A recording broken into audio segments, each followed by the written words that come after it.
Hey friends, if you encounter this error where screen won't turn off after specified time in Windows 11, then please watch this video. Now before anything, I just check the specified time. So right click on the start button and select settings. Go to the system tab, select this option for power and battery, expand for screen, sleep and hibernate, and you can check the specified time. Okay, now let's say turn my screen off after 30 minutes. So it should turn your screen off after 30 minutes, but it does not. Now, one thing is that it will not turn your screen off after 30 minutes if if there is something that is still working on your system. For example, there is some hardware connected which is triggering processes.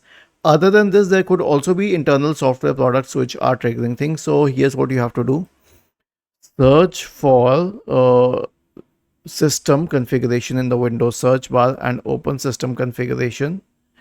Okay, and then go to the services tab. Check the box associated with hide all Microsoft services. If any of the services check, click on apply. Okay, and then restart your computer.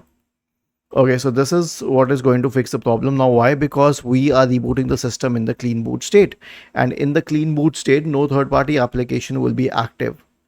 Was this helpful? If yes, then please subscribe to the channel. If not, then let us know in the comment section of the video on how we could help you further. Thank you for watching this video and have a nice day.